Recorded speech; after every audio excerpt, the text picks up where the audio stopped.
একটু ডিটেল আলাপ করতে চাই ওডিসি নিয়ে। আমরা যেহেতু দুজনেই ছবিটা দেখে ফেলেছি, তো ওডিসির একটা বিষয় আমি একটু আজকে শেয়ার করতে চাই। এটা আমি একটু পড়ে জানলাম, যেটা হচ্ছে ওডিসির আইম্যাক্স কোম্পানি স্পেশাল বরফের আলাদা খাঁজ তৈরি করেছিল, কারণ ক্যামেরাটা আউটডোরে হিট হয়ে যায়।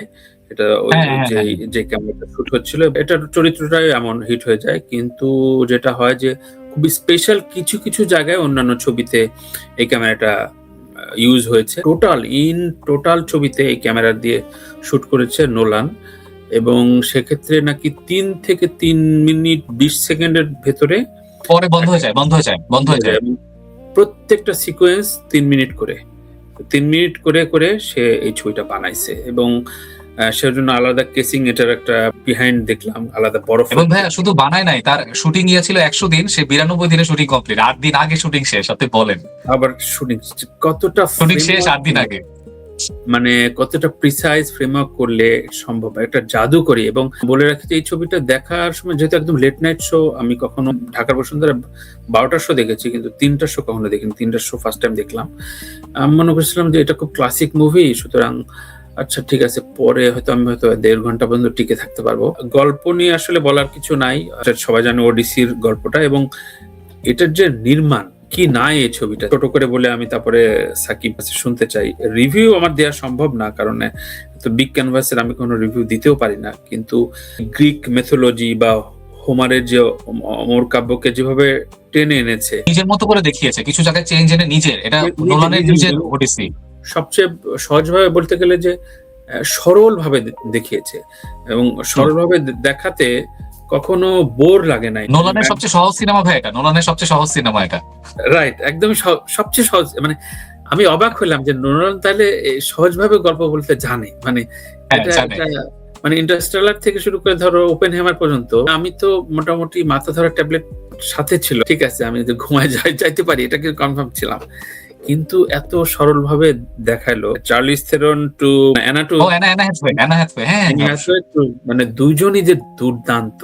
ম্যাট ডেমনের সাথে দুজনের যে কেমিস্ট্রি, মানে এদিকে সমুদ্র পাড়ে আর ওইদিকে তো রানী হিসাবে। সো এবং শেষ দিকে আমার কাছে খুবই টুইস্টিং লেগেছে, ওই যে শুকরের পাল না, হঠাৎ করে সৈন্যদেরকে যে শুকর করে ফেলেছে, হ্যাঁ, ডাইনি, এমন একটা স্তব্ধতা। এরপরে আরেকটা বিষয় আমার কাছে গুজবাম হয়েছে, যে যখন ওই রানীর সাথে কথা বলতে থাকে ম্যাট ডেমন, এবং তার একজন পা ধুইতে আসে, পা করতে আসে, তো বুঝে ফেলে যে এটা তো ওডিসিয়াস। তো তখন না যেভাবে মানা করে, হ্যাঁ, ওটা এত সুন্দর, ওই সিনটা ইমোশনাল একটা অ্যাটাচমেন্ট। মানে ও তার স্ত্রীকে এখনই জানতে দিতে চাচ্ছে না, কারণ পরবর্তীতে সে একটা প্রতিযোগিতা নিজের মতো করে ঢুকবে ওর অন্দরমহলে, রাজা তো রাজার মতো করে ফিরবে, রাজার মতো করে। এবং ওই যে নাটা, মানে একদম নাড়াই দিছে সত্যি। মানে এটা মাস্ট ওয়াচ না, এটা কয়েকবার ছবিটা দেখার মতো ছবি। তো তোমার কাছে কেমন লাগলো? আমি আইম্যাক্স টা দেখার খুব ইচ্ছা ছিল, 70 মিলিমিটারের আমার মনে হয় প্রথম দেখলাম। আমারও আইম্যাক্সে দেখার ইচ্ছা ছিল, কিন্তু আমি যেখানে থাকি এখান থেকে মানে হেঁটে যাইতে 3 ঘন্টা লাগে, আর গাড়িতে 1 ঘন্টা লাগে অনেক। আর আমি চাচ্ছিলাম যে রিলিজের এখানে আবার একদিন আগে রিলিজ পেয়েছে, মানে বৃহস্পতিবার রিলিজ পেয়েছে, এটা হচ্ছে প্লাস পয়েন্ট। আমি চাচ্ছিলাম যে একদিনের জন্য ওয়েট হচ্ছিল না, এবং সেদিন রাত 8:30টায় শো ছিল, আমার ক্লাস ছিল রাত 8টা পর্যন্ত। আমি ক্লাস শেষ করেই বাসে করে চলে আসলাম। এবং আমার সাথে যেটা অদ্ভুত ঘটনা ঘটেছে, আমি লিখেছিলাম ফেসবুকে, আমি ভেবেছিলাম যে ইন পার্সন টিকিট কাটবো, এসে টিকিট কাটবো, তো বললো যে শেষ টিকিট।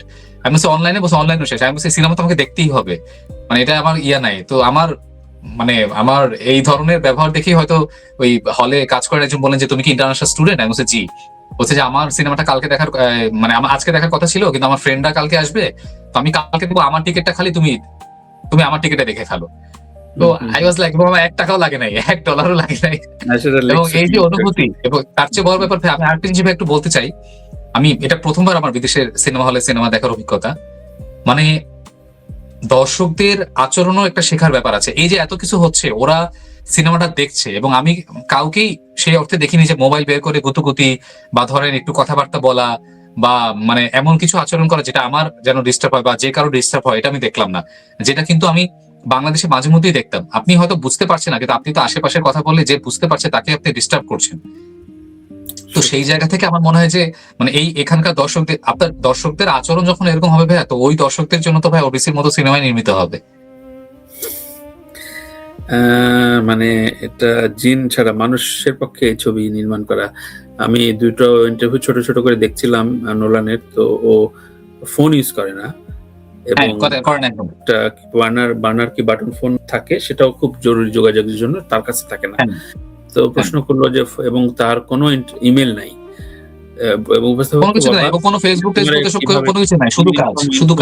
পাও কিভাবে, দাও কিভাবে, এবং আমার কাছে প্রচুর হ্যান্ডস থাকে এবং সেগুলো থেকে আমি পেয়ে যাই এবং পড়ি। তারপরে এটা তো কিভাবে সম্ভব এই সময়ে? তখন একটা এমন উদাহরণ দিল, মানে বললো যে শোনো, আমি এটা লিটারালি করি, আমি জানালা খুলে তাকিয়ে থাকি, স্থির চিত্র, জানালা খুলে 10 থেকে 1 ঘন্টা, 10 মিনিট থেকে 1 ঘন্টা যদি তাকিয়ে থাকা যায়, ওখান থেকে অনেক কিছু পাওয়া যায়। তো ভাবি, চিন্তা করে কি কথাটা বলছে, এটা কি কাব্যিক একটা কথা। এবং সে বললো যে এটা লিটারালি সে করে, যে একই জানালা, একই দৃশ্য, কিন্তু সে জানালা খুলে অনেকক্ষণ তাকায় থাকে। যে আমি মোবাইল স্ক্রিনে এখন অনেকে হয়তো অনেক কিছু পাইতাম, সেটা আমার প্রয়োজনীয় অপ্রয়োজনীয় আসতো, কিন্তু জানালা খুলে যে দৃশ্যটা দেখে আমি যে ভাবনাটা ভাবছি আমার ব্রেনে, সেটা আমার জন্য কাজে লাগছে, এবং আমার স্টোরি টেলিং, আমার অনেক কিছু ভাবনা ওই জায়গা থেকে অনেক কিছু আসে। কি অদ্ভুত! মানে ওরে কিন্তু দেখলে খুব কর্পোরেট লাগে, মানে মানে ঠিক আছে, ইন্টারস্টেলার বানানোর মানে ডিরেক্টর মনে হয়, কিন্তু ওরে দেখলে কবি, এই যে কবি সত্তা, যে এত বড় কবি সত্তা ছাড়া তো আসলে ওডিসি বানানো সম্ভব না। অবশ্যই না। এটা সেটা কিন্তু খুবই খুবই কর্পোরেট টাইপের। আর ভাই ও প্রতিদিন ভাই শুটিং সেটে ওই স্যুট কোট পরে যায় প্রতিদিন, এটা আমার সবচেয়ে অবাক লাগে। প্রতিদিন স্যুট পরে, মানে গরম হোক ঠান্ডা হোক স্যুট পরা তার। ও ভাই আরেকটা জিনিস আমি জানি না, আপনি জানেন কিনা, ওর সেটে কোনো চেয়ার থাকে না। আচ্ছা, তাই? মাটিতে বসতে হবে, সে ম্যাট ডেমন হোক বা যে ডেমনই হোক, মাটিতে বসতে হবে। আপনি যত বড় সুপারস্টার, মাটিতে বসবেন, কোনো চেয়ার নাই, আরামের ইয়া নাই, মাটিতে বসতে হবে। আর আরেকটা বিষয় শুনলাম যে ম্যাট ডেমন নাকি 10th সিলেকশন, মানে এর আগে 9 জন হিরো তাকে ডিনাই করছে, অডিশন দিছে মনে হয়, অডিশন বা কথা বলছিল, অডিশন দিছে, প্লাস মানে সময় মানে মিলাইতে পারে, দেয়নি আর কি, সময় দেয়নি বা মিলাইতে পারে নাই। 10ম বারে ম্যাট ডেমনের সাথে তার হয়েছে আর কি। কারণ মেন কাজ তো অবশ্যই ঠিকঠাক অডিশনের চাইতেও তারও একটা চাওয়া থাকে যে আমি কাকে কাকে নিই। অবশ্যই 10ম হয়তো 1 নম্বর যাকে চাইছিল নোলান তাকে পায়নি, 2 নম্বর পায়নি, 10 নম্বরে হচ্ছে ম্যাট ডেমনকে পাইছে। তো নিশ্চয়ই বাকি 9 জন কি পরিমাণ আফসোস করবে। এই যে এগুলোতে ভাই আমরা যে অবাক হই ভাইয়া, অথচ এটাই কিন্তু হওয়ার কথা, এটাই কিন্তু হওয়ার কথা, যে আমি সিনেমা এরকম বানাচ্ছি, তোমার অডিশন দিতে হবে, তুমি যত কিছু, তুমি আমাকে প্রমাণ করো যে তুমি ভালো অ্যাক্টর।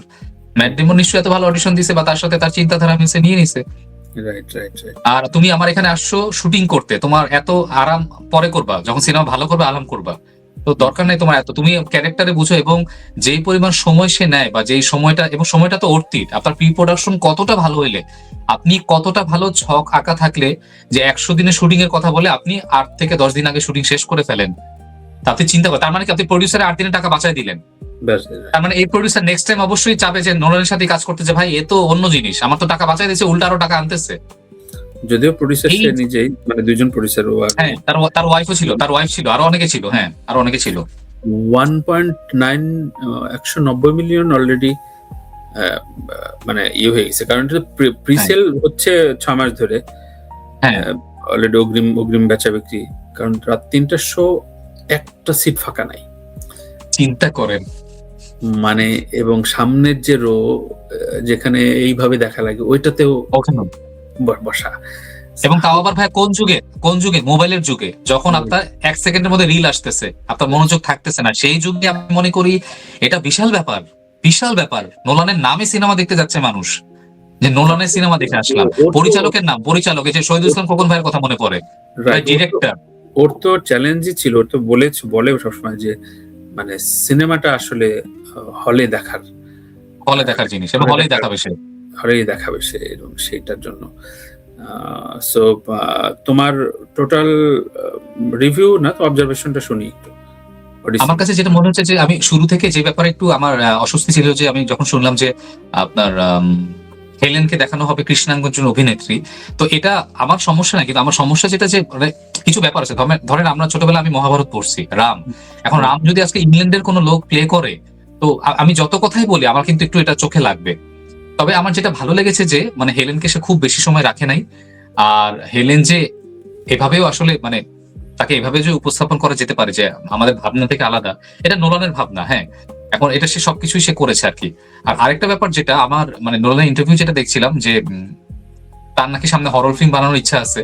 ওই শুকরের ওই সিনটা দেখে আমার মনে হচ্ছে সে সামনে হরর ফিল্ম বানালে অসাধারণ হরর ফিল্ম বানাবে, অন্য ফালাই লেভেলের, ফেলতে পারবে। মানে অন্য লেভেলের হরর হবে, মানে সেটা হয়তো ডার্ক লাগবে না। মানে আমার সবচেয়ে ভয়ের কথা হচ্ছে যে আমি ভাবি, দেখিও তো সবসময় ডার্ক ছাড়া ভয়টা দেখানো যায় না, কিন্তু দেখো দিনের আলোয় ওই বুড়িকে নিয়ে, হ্যাঁ, মানে যখন এই যে খাওয়ার, ঠিক আছে তোমরা হাংরি, তোমার প্রচুর পরিমাণে খাবার আছে, খাওয়াটা যে দেখালো ভাই রে ভাই, মানে কি যে ভয়ঙ্কর লেভেল। হ্যাঁ, ওদের দেখে না আসলেই মনে হচ্ছে ওরা 1 মাস খায় না, যেভাবে খাচ্ছিল মনে হচ্ছে আসলেই খায় না 1 মাস।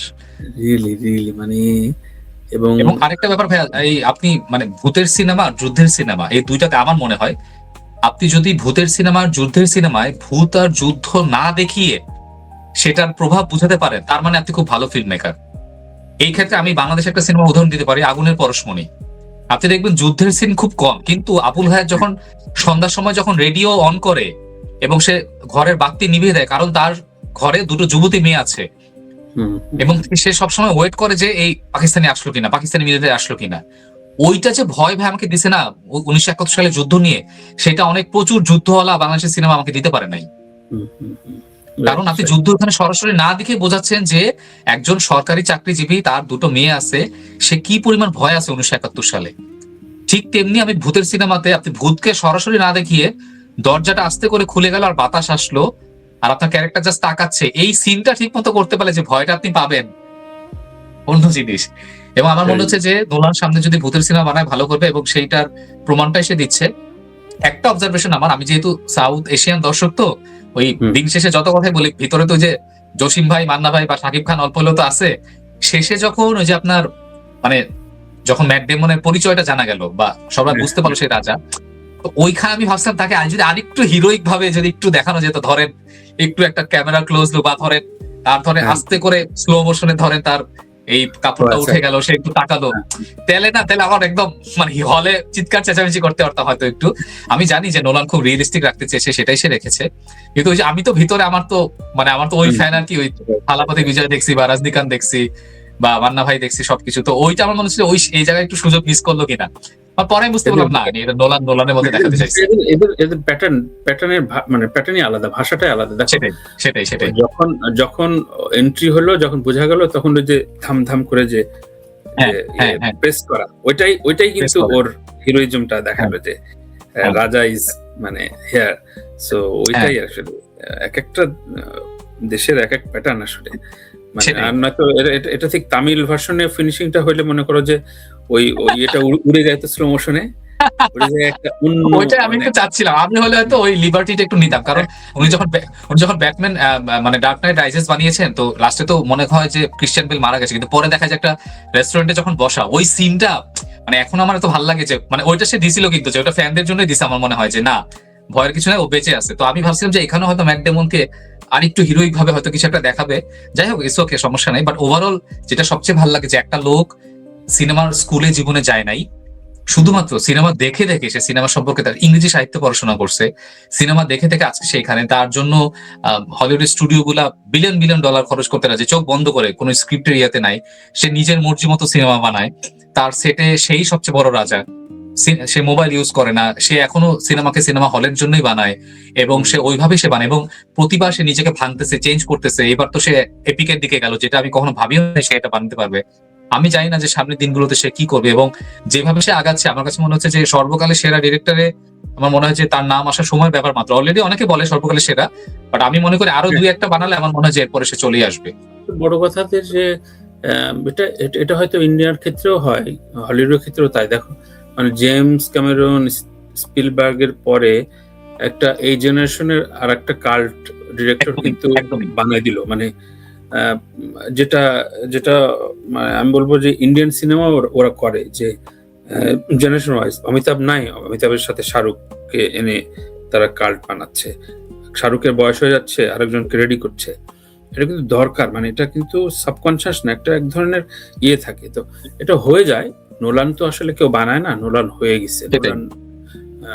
সো তারপরও আমি যদি আমাকে যদি প্রশ্ন করো যে নোলান না জেমস ক্যামেরন, আমি জেমস ক্যামেরনে আছি। জেমস ক্যামেরন ধরো অ্যাভাটার 1 যদি আমি শুধু করি, এই যে ইমোশন, মানে হ্যাঁ অনেক কিছু কারিগরি থাকে, নোলান অনেক কিছু দেখে, কিন্তু ইমোশন কিন্তু ভাই রাইট, ইমোশন এমন ভাবে ধরছে আপনাকে শেষ করে ফেলবে ইমোশন একদম। মানে সো জেমস ক্যামেরন একটা অন্য লেভেলের আমি মনে করি। মানে এটা এখনো এটা হয়তো আমি হয়তো জেন আলফা জেন জি না, তো ওই জন্য হইতে পারে, কিন্তু আমার কাছে জেমস ক্যামেরন আগে। ওডিসি দিয়ে আপনি একটা জিনিস খেয়াল করেছেন কিনা, এই প্রশ্নটা আমার আপনার প্রতিও আছে, সেটা হচ্ছে এই প্রথমবারের মতো নোলান কিন্তু ইন্ডিয়াতে এসে প্রচুর প্রচারণা করেছে, প্রচুর। এবং ওর এর আগে কখনো ওর সিনেমা ইন্ডিয়াতে, এবং আপনি দেখেন ইন্ডিয়াতে আপনার আশিস চাঞ্চলানি থেকে শুরু করে আপনার প্রচুর আপনার ইউটিউবার, ইভেন যারা সিনেমা ক্রিটিক যারা আছে, অনুপমা চোপড়া বলি, ভরদ্বাজ রাঙ্গন বলি, এটা প্রত্যেকে নোলান ইন্টারভিউ করেছে এবং প্রত্যেকেই দিচ্ছে, এবং ম্যাকডোমান থেকে শুরু করে প্রত্যেকেই যাচ্ছে। আমার কথা হচ্ছে আমরা কেন ভাই পারি না? বা যদি পারিও, ধরেন কালকে যদি নোলান ঘোষণা দেয় যে তার নেক্সট সিনেমার জন্য সে ইন্টারভিউতে বাংলাদেশে আসবে, ভাইয়া বুকে হাত রেখে সত্যি কথা বলেন, আমাদের কয়জন সিনিয়র সাংবাদিক বা বিনোদন সাংবাদিক নোলানকে ঠিকঠাক ইংরেজিতে প্রশ্ন করে, কঠিন প্রশ্ন করে বা ভালো প্রশ্ন করে উত্তর বের করে আনতে পারবেন? না, আমি খুবই ওই যে ফারাবি ইন্টারভিউ করলো আতিফ আসলামের, সো ওখানেও আমি কিভাবে বললাম, এটা হয়তো বললে হয়তো ভাববে যে আচ্ছা ঠিক আছে সবারই সমালোচনা হচ্ছে, কিন্তু আমার মনে হয় ফারাবি যথেষ্ট চৌকস, হ্যান্ডসাম, বাট প্রশ্নগুলো খুবই খেলো হয়েছে। তো এটা আমি বলবো যে ফার্স্ট লেভেলে ওয়ার্ল্ডটা ডোমিনেট করে, কালচারালি তো বটেই, সেই জায়গায় আমরা এটা তুলনা চলে না। কারণ এটার ব্যাখ্যা আমি এভাবে মানি যে, যেমন আমেরিকাতে কিন্তু প্রায় 40% তামিল পাঞ্জাবিরা সিনেমা হল ওন করে। এখন তুমি প্রডিউসার, তুমি ডিস্ট্রিবিউটার, কার সাথে প্রথম মিটিংটা হচ্ছে বা কার সাথে প্রি মিটিংটা হয়? নোলানদের, এদের সাথে। সো তখন ওরা বুঝে যায় যে আসলে কোন টেরিটরি ক্যাপচার করতে হবে। Korea, China, Hong Kong, India. তো ইন্ডিয়ার ওই জায়গাটা ফোকাসটা, ব্র্যাড পিট এসে যায়, স্পিলবার্গ এসে করে যায়, শুট করে জেমস ক্যামেরন। সো ওই জায়গা থেকে ইন্ডিয়া তো বিশাল মার্কেট এবং এরা ওন করে। ভাই আমি সেটাতে আমার আপত্তি নাই, কিন্তু ভাই আমাদের নোলান ফ্যান তো কম নাই বাংলাদেশে, এবং বাংলাদেশে তো ওডিসি রিয়াও কিন্তু ভালো চলছে। এবং আমি বিশ্বাস করি আমরা যদি কোনোদিন তাদেরকে বোঝাতে পারি যে আপনারা কি জানেন না যে বাংলাদেশে আপনার কি পরিমাণ ফ্যান, নোলানকে তো আনা আমার মনে হয় যে সম্ভব। কিন্তু আমার প্রশ্ন পরে যে আনার পরে আমরা তাকে ট্রিট কি করছি, তখন যদি আমরা অদ্ভুত প্রশ্ন করি যে ভাইয়া পুরস্কার পেয়ে কেমন লাগে, নোলানকে যে বলে পুরস্কার পেয়ে কেমন লাগে, বা মানে আপনার প্রিয় নায়িকাকে, এই ধরনের প্রশ্ন যদি করি, আমার আফসোসটা ওই জায়গায়।